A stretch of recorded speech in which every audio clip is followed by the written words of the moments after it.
Good afternoon everybody. आज हम economics में एक इम्पोर्टेंट टॉपिक को कवर करेंगे जो है land reforms major in India. आजादी के पश्चात जो भारत में भूमि सुधार कार्यक्रम को चलाया गया उसके बारे में हम चर्चा करेंगे। तो देखिए, हमें आजादी जो है 1947 में प्राप्त हुई और जब देश आजाद हुआ था तो देश के सामने काफी गंभीर समस्याएं उत्पन्न थी। जैसे देश बंटवारा हुआ तो लाखों लोग जो है अपने जीवन से हाथ धो बैठे और करोड़ों लोग जो है बेघर हो गए। बहुत सारे लोग इंडिया से माइग्रेट करके पाकिस्तान चले गए और बहुत सारे लोग पाकिस्तान से माइग्रेट कर इंडिया आ गए। ठीक है ना। अब देखिए, देश जो है आजादी का तो खुशहाली मना रहा था और बंटवारा का त्रासदी का मातम भी मना रहा था। आपको कारण पता है कि बहुत मासूम लोग अपने जीवन पे हाथ धो बैठे और बहुत लोग जो है तबाह हो गए। ठीक है ना, बेघर हो गए। देखिए, जब देश आजाद हुआ तो उस समय देखा गया कि जो समाज में इनइक्वालिटी काफी ज्यादा थी, समाज में असमानता काफी ज्यादा थी। भारत में उस समय जमींदारी प्रथा, जमींदारी सिस्टम जो है, जमींदारी प्रथा काफी व्यापक रूप से मतलब भारत के जो एडमिनिस्ट्रेशन है, जो आपका प्रशासन है, उसमें मौजूद थी। तो किस प्रकार से मौजूद थी? तो भारत में आप देखोगे जो जमींदार हुआ करते थे, लैंडलॉर्ड, उनके पास बड़ी मात्रा में जमीन थी। एक जमींदार के पास जो है 100 बीघा, 100 एकड़ ऐसे करके जमीन होते थे और बहुत सारे ऐसे लोग थे गरीब जिनके पास एक कट्ठा जमीन भी नहीं था। तो ये क्या था? ये सोशल इनइक्वालिटी थी, यानी सामाजिक असमानता। तो इनको दूर करने के लिए भारत में देखिए बहुत सारे सरकारी कार्यक्रम भी चलाए गए और बहुत सारी सामाजिक आंदोलन भी किए गए। ठीक है ना। तो सामाजिक आंदोलन पहले समझ लीजिए कि विनोबा भावे, विनोबा भावे, आप लोग नाम सुने होंगे, आप लोग की यूनिवर्सिटी भी रहा है विनोबा भावे यूनिवर्सिटी। तो ये विनोबा भावे जनाब कौन थे? ये जो थे, ये एक सामाजिक कार्यकर्ता थे, गांधी जी का बोल सकते हैं विचारधारा से प्रभावित व्यक्ति भी थे। इन्होंने एक आंदोलन चलाया था जिसका नाम था भूदान। भूदान यानी भू जमीन। तो इन्होंने बड़े बड़े जमींदारों से आग्रह की कि जिनके पास मैक्सिमम या मतलब आपका यूथ से ज्यादा जमीन है उनको काइंडली दान करे, स्वेच्छा से, वॉलेंटियरली रूप से, ताकि वो जो लोगों के पास जमीन नहीं है, खासकर वो किसान जो जिनके पास खेती करने का पर्याप्त जमीन नहीं है, उनको वो जमीन जो वे दान करेंगे उनमें इक्वालिटी से बांटा जा सके। ठीक है ना। तो इन्हीं से प्रभावित होकर भारत सरकार ने भी बहुत सारी जो है आपका लैंड रिफॉर्म्स को क्रियान्वित किया, कार्यक्रम को चालू किया। ठीक है। अब देखिए, भारत सरकार जो है क्या मतलब आपका कार्यक्रम चलाती है जी, eliminating of intermediary,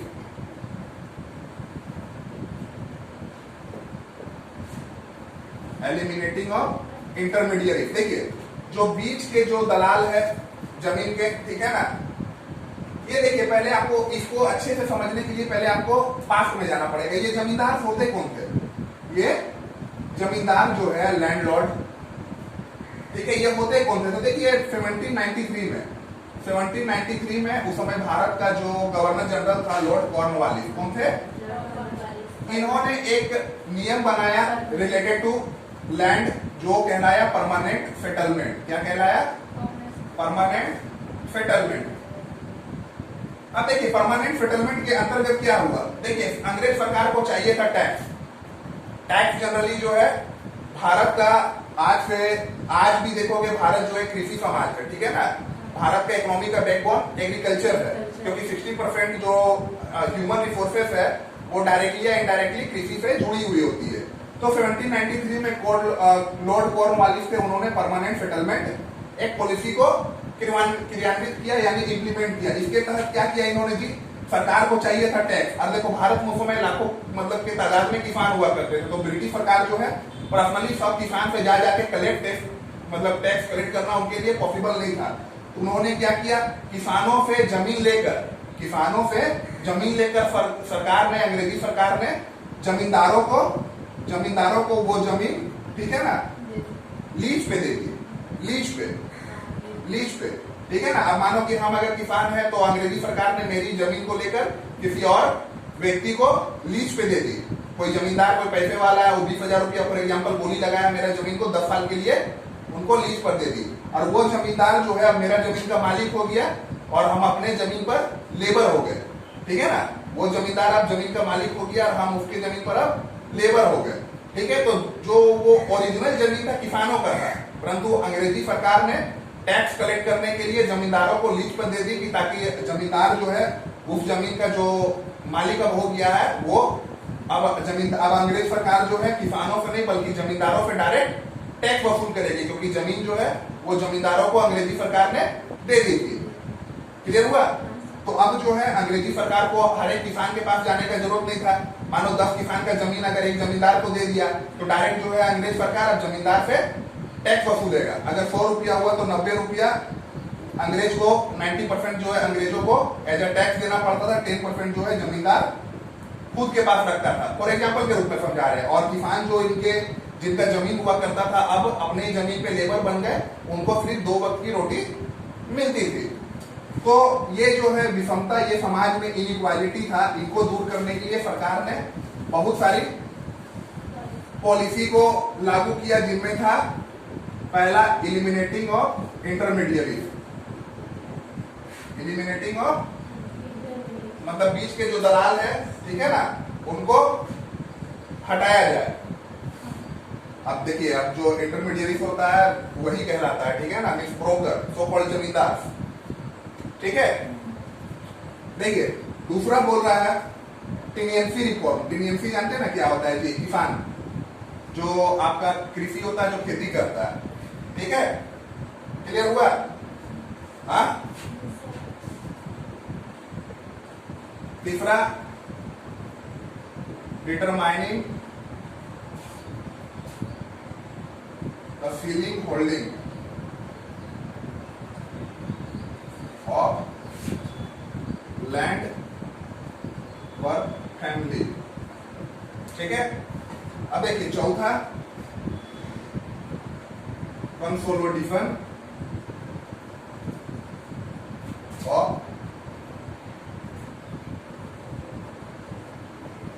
feeling holding, जिसको हम लोग चकबंदी कहते हैं, जिसको हम लोग चकबंदी कहते हैं। पांचवा distribution of land to landless farmers. Distribution of land to landless farmer. तो पहला समझ लीजिए क्या है, एलिमिनेटिंग ऑफ इंटरमीडियरी, जो बीच के जो ब्रोकर्स है उनको हटाना जमीन के बीच में, ठीक है। दूसरा टीनियंसी रिफॉर्म, मतलब किसानों के लिए ऐसा कानून लेकर आना जिससे किसानों को सहूलियत मिल सके, यानी किसान संबंधी कानून किसानों के हित में। तीसरा determining the feeling holding of land पर फैमिली। अब देखिए सरकार ने तय कर दिया कि प्रत्येक व्यक्ति, ये determining the feeling holding of land पर फैमिली, ये क्या है? सरकार ने कानून बनाकर ये तय कर दिया कि एक व्यक्ति जो है कितना संपत्ति, कितना जमीन रख सकता है मैक्सिमम। पहले क्या था, एक व्यक्ति का 200 एकड़ 200 बीघा ऐसे जमीन सुनते होंगे, परंतु सरकार जो है अब एक पाबंद एक कानून के तहत बना दिया है कि एक व्यक्ति को 20 एकड़ से ज्यादा या जमीन मतलब नहीं रख सकता अपने नाम पे। तो इसलिए देखते होंगे जो बहुत सारे ऑफिसर है या नेता है तो अपने वाइफ के नाम पे, भाई के नाम पे, बेटा के नाम पे जमीन जो है आपको देखने को मिलेगा, ठीक है ना। तो सरकार जो है डिटरमाइन करती कि एक व्यक्ति का लिमिटेड कितना जमीन वो अपने नाम पर रख सकता है। Consolidation of feeling holding of land. अब देखिए चकबंदी यानी consolidation of feeling holding of land क्या है, इसको चकबंदी भी कहते हैं। चकबंदी क्या होता है जी? बहुत फेमिलियर नाम है, आप लोग को ध्यान में रखना होगा। चकबंदी, ठीक है ना। चकबंदी, चकबंदी क्या है? देखिए चकबंदी जो है खास करके भारत में जो गरीब किसान है उनके पास आप लैंड देखोगे छोटी छोटी मात्रा में, ठीक है ना, छोटी छोटी मात्रा में लैंड जो है देखोगे बिखरा बिखरा हुआ है, ठीक है ना। बात समझ रहे हैं? एक लैंड होता है बहुत बड़ा खेत, एक कंप्लीट प्लॉट के रूप में होता है, परंतु भारत के जो गरीब किसान थे, क्योंकि ज्यादा जमीन जो है बड़ी मात्रा में जमींदारों को अंग्रेज सरकार ने दे दी थी टैक्स वसूली के अवज में। बात समझ रहे हैं ना। तो भारत का जो छोटा छोटा किसान है उनके पास जमीन टुकड़ों में थी, तो उनको कंसोलिडेट करके मतलब उनको इकट्ठी एक प्लॉट के रूप में, समझ रहे हैं ना। तो भारत सरकार क्या किया, अगर किसी के किसान के पास मानिए एक जमीन यहाँ, एक जमीन वहां, एक जमीन इधर है, तो छोटा छोटा टुकड़ा में तो वो बेचारा क्या खेती करेगा, यहाँ थोड़ा वहां थोड़ा वहां थोड़ा, तो बहुत सारी समस्याएं आ रही थी। तो सरकार ने चकबंदी कानून को पास किया, ठीक है ना, for the betterment of farmers, कि जितना भी छोटा छोटा उसका टुकड़ा बटा हुआ है उसका सब नाप मिला के कितना जमीन है ओवरऑल, ठीक है, बात समझ रहे हैं ना। अगर 4 जगह छोटा छोटा जमीन है तो चारों जगह का जितना टोटल जमीन है उसका नाप लेके उन किसानों को एक उसी के साइज का एक कंप्लीट जमीन दिया जाएगा, ठीक है।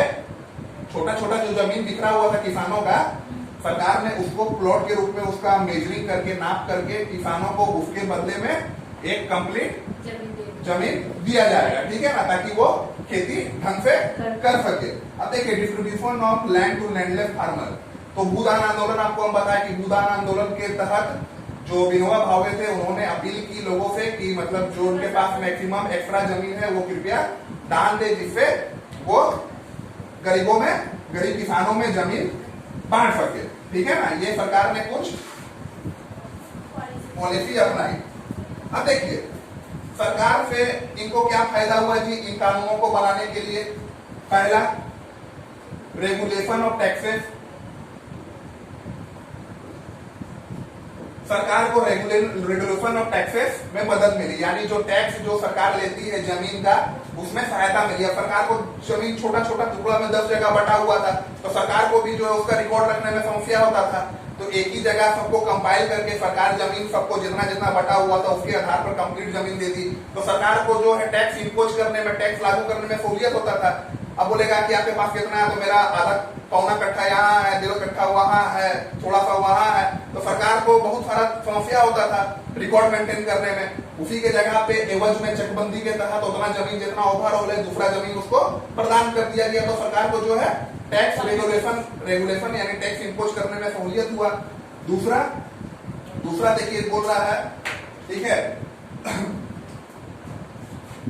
सिक्योरिटी टू द फार्मर्स, ठीक है। रेगुलेशन और टैक्सेस अब जान गए कि सरकार को किस प्रकार सहूलियत होती है। दूसरा सरकार को फायदा क्या हुआ, security for the right of the farmer. तो जो बड़ी मात्रा में जो किसान जो बोल सकते भूमिहीन थे उनको सरकार ने सिक्योरिटी प्रदान की। उनको सरकार ने भूदान आंदोलन के तहत बहुत लोग स्वेच्छा से जमीन दिए, तो सरकार ने उसे सिक्योरिटी प्रदान किया कि टेनेंसी रिफॉर्म करने से किसानों को भी सहूलियत हुई, ठीक है ना, कि जो अलग अलग जमीन बटा हुआ था उनको एकत्रित करके एक कंप्लीट प्लॉट के रूप में दे दिया गया, ठीक है। और तीसरा फायदा क्या हुआ किसानों को ऑनरशिप दी गई। जो जमीन उनको दिया गया, जो जमीन उनको उनके पास था, तो उनका मालिकाना जो जमीन का है उन्हें किसानों को घोषित किया गया। मतलब कि किसान ही अब जो है उन जमीनों का हकदार होंगे। क्लियर हुआ जी, क्लियर हुआ। अब देखिए दूसरा जो आपको महत्वपूर्ण चीज समझना पड़ेगा, लैंड सीलिंग में क्या है जी। लैंड सीलिंग मतलब हो गया कि जमीन आप कितना आप अपने पास अपने रूप में आप रख सकते हो। तो लैंड सीलिंग के तहत सरकार ने ये तय कर दिया कि एक व्यक्ति मैक्सिमम कितना जमीन अपने नाम पर रजिस्ट्रेशन यानी आप खरीद सकता है, रख सकता है, ठीक है ना। और जो एक्स्ट्रा जो सरकार द्वारा घोषित किया गया है कि जैसे फॉर एग्जांपल अगर 20 एकड़ एक व्यक्ति अपने नाम पर जमीन मैक्सिमम खरीद सकता है, उसके बाद में अगर 20 एकड़ से अगर आपका ज्यादा जमीन पड़ता है, होल्डिंग पड़ता है, ठीक है ना, होल्डिंग मीन्स आपका उस जमीन पर मतलब खरीदते हैं, तो वो आपका इलीगल घोषित किया जाएगा सरकार के रूप से, वो इलीगल, ठीक है ना। तो सरकार द्वारा तय किया गया जमीन जितना आप रख सकते हैं उसके एवज में अगर आप ज्यादा जमीन खरीदोगे तो वो होल्डिंग आपका इलीगल कहलाएगा, ठीक है ना। मीन्स डिटरमाइंड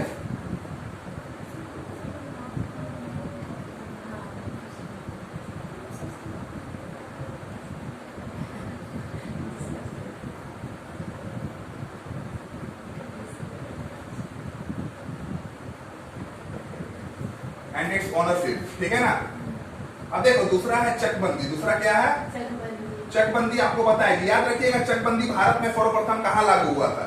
चकबंदी बताया कि अलग अलग टुकड़ा में जो लैंड बिखरा हुआ है उसको कंपाइल करके कंसोलिडेट करके उसके एवज में दूसरा जमीन मतलब किसानों को दे देना। तो 1920 में बड़ोदरा, बड़ोदरा आपका गुजरात में जगह है, 1920 में बड़ोदरा में पहला बार चकबंदी लागू किया गया, ठीक है ना।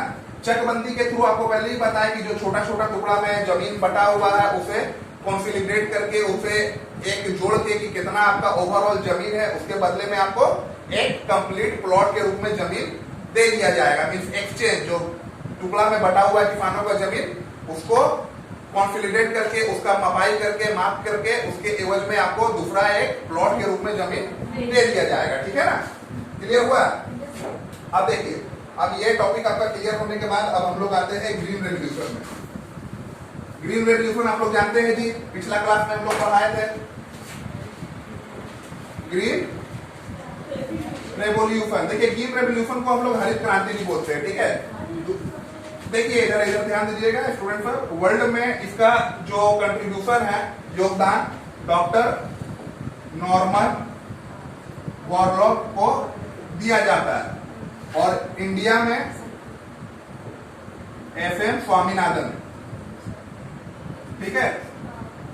देखिए अभी तक जो है टोटल 11 से 12 मतलब 5 ईयर प्लान इंडिया में लागू हो चुका है, ठीक है ना, कंप्लीट भी हो गया। 12 5 ईयर प्लान जो है अभी तक इंडिया में कॉन्स्टिट्यूट हो चुका है।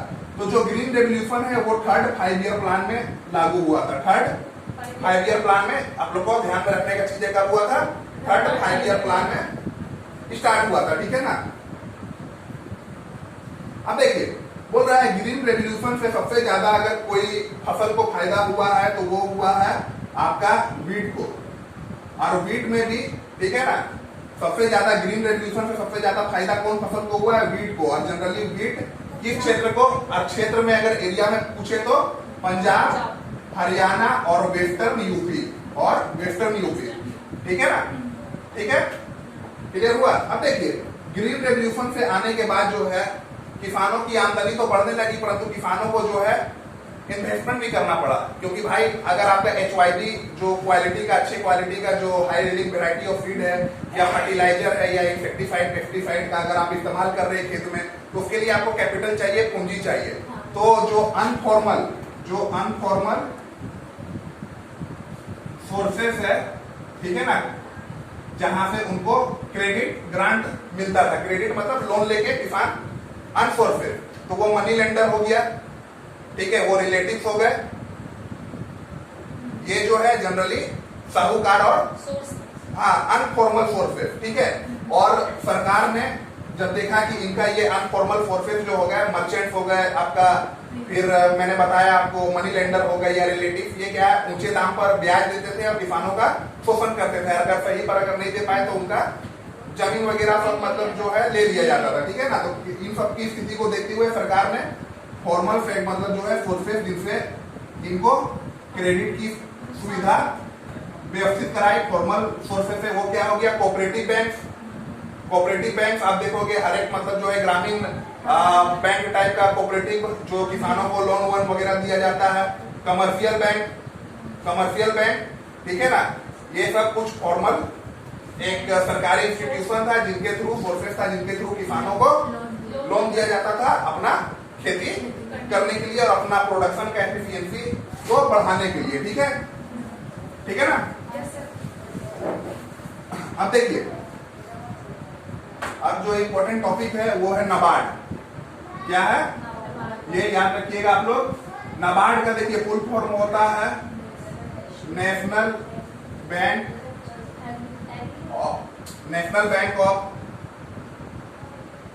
Bank for agricultural and rural development, ठीक है ना।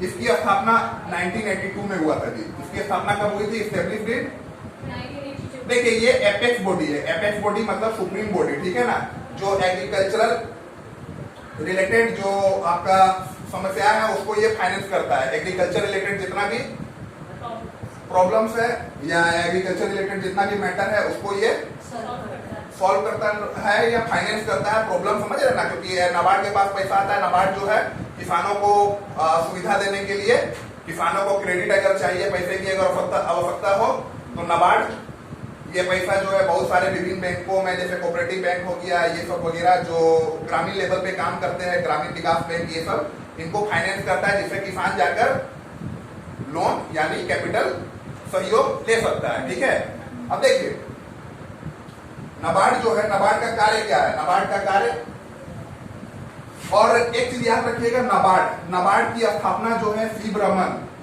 रमन कमेटी की प्रशंसा से हुई थी। सीप रमन, नाबार्ड का निर्माण जो है सीप रमन कमेटी के प्रशंसा, मतलब सीप रमन कमेटी जो है उन्होंने ही रिकमेंड किया था कि नाबार्ड बोल के इंस्टीट्यूशन का स्थापना किया जाए, जो भारत में कृषि लेकर कोई भी इश्यूज है उसको ये डील कर सके। ठीक है ना, तो सीप रमन कमेटी के रिकमेंडेशन से ही नाबार्ड की स्थापना 1982 में हुई थी। ठीक है, क्लियर हुआ? अब देखिए नाबार्ड का काम क्या है जी? नाबार्ड का काम आपको बता दिए कि फाइनेंस रिलेटेड जितना भी एग्रीकल्चर का फाइनेंस रिलेटेड मैटर है उसको डील करना। ठीक है ना, फाइनेंस रिलेटेड यानी आप जान ही रहे पैसे को लेकर। देखिए नाबार्ड का जो महत्वपूर्ण काम है वो है बफर स्टॉक को मेंटेन करना। देश में बफर स्टॉक को मेंटेन करना। बफर स्टॉक क्या होता है जी? कि जितना भी देश में अनाज है, अनाज जितना भी उत्पादन हो रहा है उसको स्टोरेज का जो प्रक्रिया है उन सबको नाबार्ड ही देखता है, क्योंकि अनाज हो रहा है तो उसको स्टोरेज का भी जरूरत है ना। तो गोदाम में जितना भी स्टोरेज होता है बफर स्टॉक, कि इमरजेंसी में अगर मतलब कुछ देश में कैलामिटीज आ गया तो उस समय में इनका बफर स्टॉक से अनाज का इस्तेमाल किया जा सके। ठीक है ना, गोदाम में आदमी क्यों रखता है अनाज? कि अगर कल के शॉर्टेज हो जाए तो वो उस परिस्थिति में इन सब अनाजों का मतलब जो है देश में सप्लाई हो सके। ठीक है ना, तो बफर स्टॉक को मेंटेन करना। दूसरा, जो अनाज है उसको पीडीएस के थ्रू, यानी पब्लिक जो अनाज है जो फूड ग्रेन्स है उसको पीडीएस यानी पब्लिक डिस्ट्रीब्यूशन सिस्टम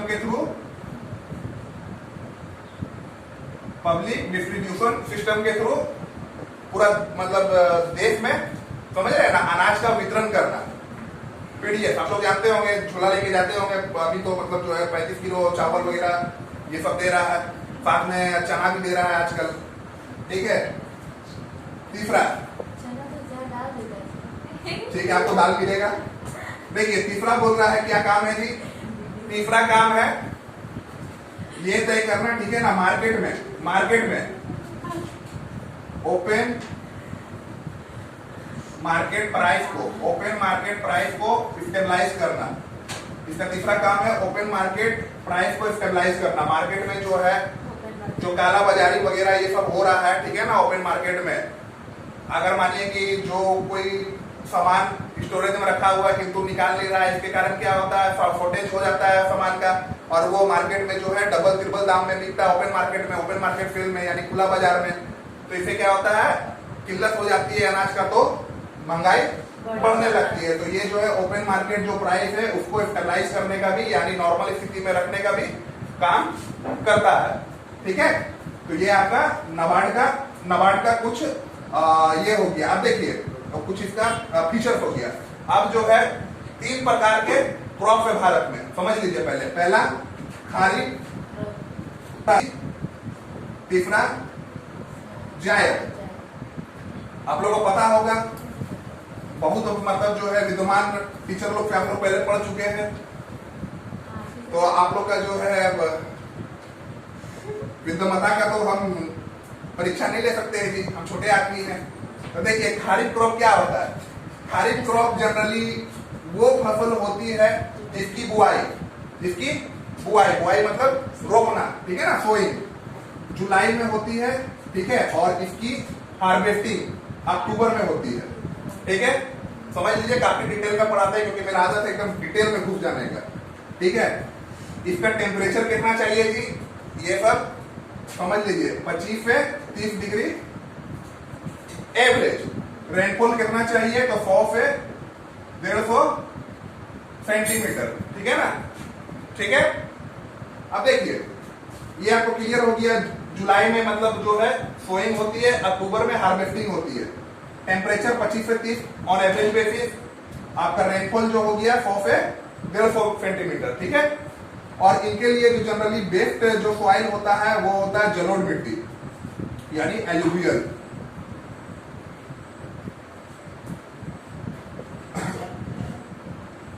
और ये लेटरियाइट सॉइल में भी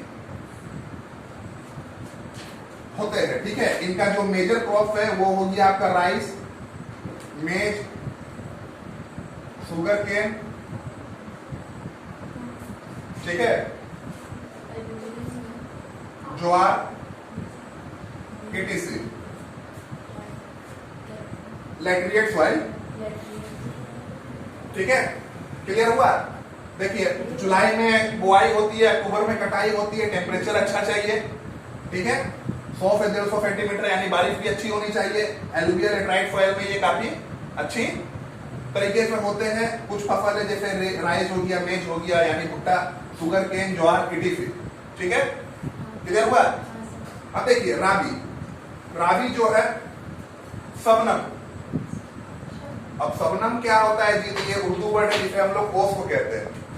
तो राबी फसल की बुआई तब होती है जब शबनम आसमान से धरती की ओर आती है, आ जाती है, ठीक है। तो कहने का मतलब है इसकी बुआई होती है जी अक्टूबर के महीने से स्टार्ट हो जाती है और हार्वेस्टिंग होती है फरवरी मार्च में, ठीक है। इसका एवरेज टेम्परेचर चाहिए इसको 16 से 20 डिग्री, ठीक है ना, सेल्सियस। ज्यादा बारिश इसमें जरूरत नहीं होती है, 40 से 75 सेंटीमीटर, ठीक है, क्योंकि ऑब्वियस बात है उस समय आपका ये होने लगता है, मॉइस्चर आ जाता है, उसके कारण तो जमीन जो है इसे मॉइस्चर युक्त रहती है, मीन्स मॉइस्चर कंटेन होता है, ठीक है ना। कुछ इंपॉर्टेंट इसमें फसल हो गए जी, व्हीट हो गया आपका, ठीक है, बीन्स हो गया, रियल्स हो गया यानी आपका दाल, ठीक है, फिर आपका मिलेट्स हो गया, फिर आपका ऑयल फीड हो गया। ये सब कुछ राबी का एग्जाम्पल है, ठीक है। अब देखिए जायद, ये जायद क्या होता है, ये तीसरा मैं कौन, तो ये खामखा, ठीक है। तो ये जायद क्या होता है, तो बोल रहा है कि जुलाई से लेकर अक्टूबर, जुलाई से लेकर अक्टूबर, ठीक है ना, ये जो बीच का जो गैपिंग पीरियड रहता है ना, तो जायद में ये फसल उगाया जाता है। जुलाई से लेकर यानी राबी, खारिफ से लेकर राबी के बीच में जो आपका इंटरवल सीजन रहता है उसमें जायद क्रॉप उगाया जाता है, जैसे वाटर लेमन हो गया, ठीक है ना, वेजिटेबल्स हो गया, ये सब आपका जायद फसल का एग्जाम्पल है।